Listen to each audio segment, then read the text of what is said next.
Fascism is a genus of political ideology whose mythic core, in its various permutations, is a paleogenetic form of populist ultranationalism. And the next part is key as to what fascism is offering that the left is not, and that is paleogenetic, okay? What this means is that in that story of the nation, what the myth that they're offering people is that once we were great, but then we declined for XYZ reasons, usually pointing to a specific group. In our case, currently, it is undocumented immigrants and it is trans people.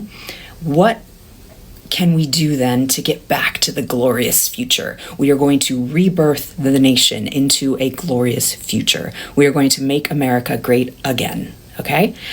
And this is what the right is offering that the left is not.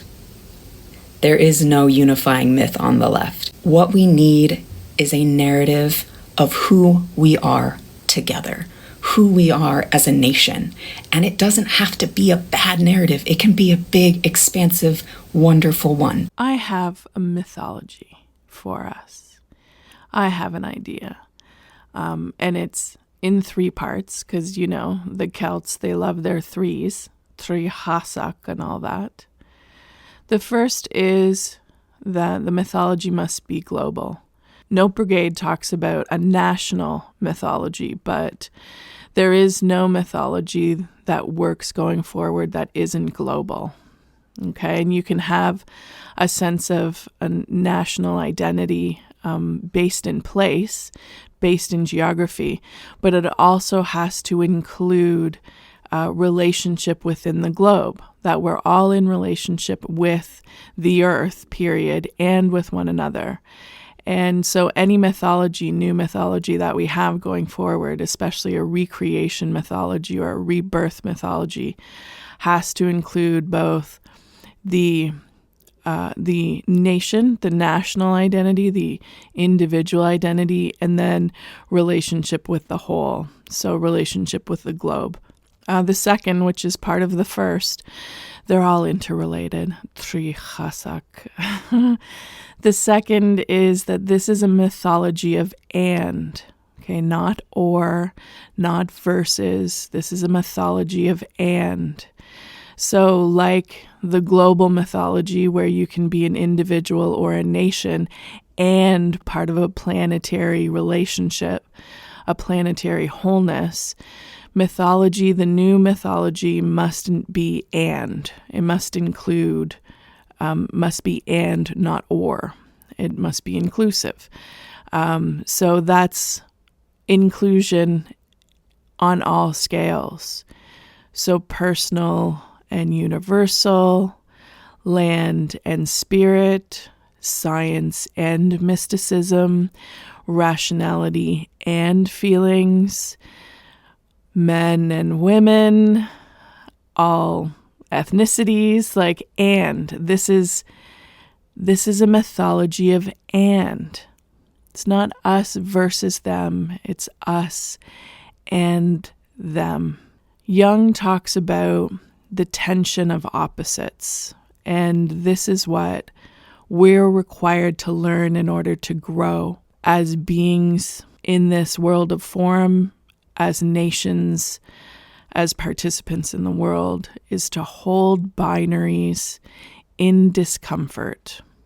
So Jung talks about how if you have 2 opposing choices, neither of which is a whole choice, because like we have right now with this division of left versus right and freedom versus totalitarianism and love versus fear, basically. Love is always the best choice. But you know what I'm saying. When we have 2 distinctly opposing choices, and choosing one means excluding so much of the other, Jung says don't choose. Hold both. Hold both in the discomfort of allowing binaries to be together. You don't have to choose one or the other.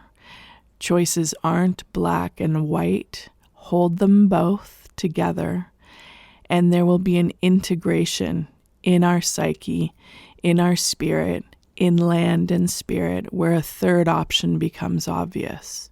A third option that integrates the opposites into a greater whole. Our mythologies have to include this holding of binaries together in discomfort. Our new mythology must include this idea of courage to be in discomfort, courage to hold opposites together until a new wholeness is realized. This is nuance. This is full color, not black and white. The mythology of and.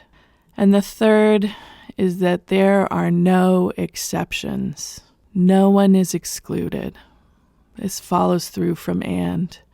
There are no exceptions. There are no exclusions. The new mythology must be inclusive, include all people, even those we disagree with. I'm not saying that authoritarians or totalitarians or fascists are encouraged to lead, but even the hateful, violent, awful people are here and exist and can't be excluded from our mythology.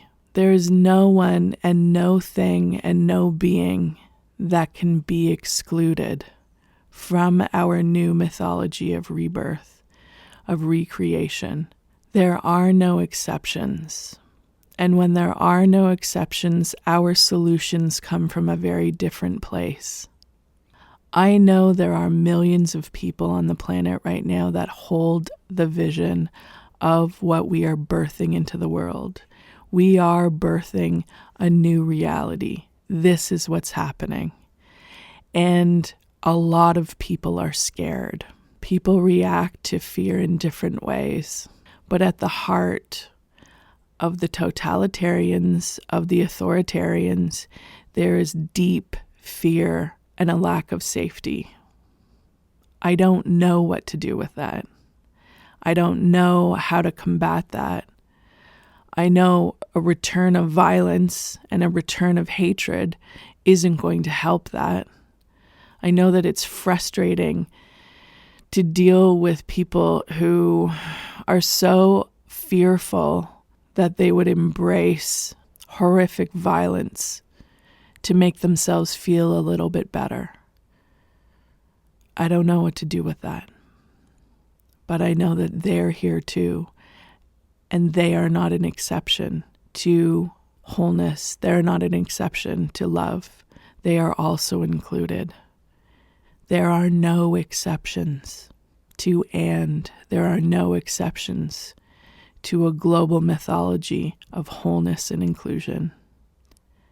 So I don't know what to do, but that's the vision that I'm holding. That's the vision that I'm sharing.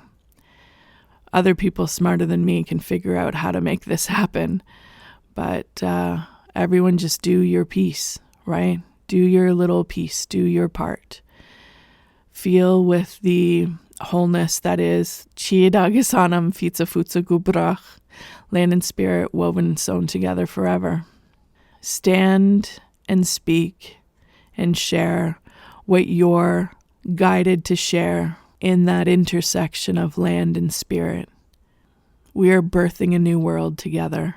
So hold your vision and share it as often as you can. Okay. Love you. Bye.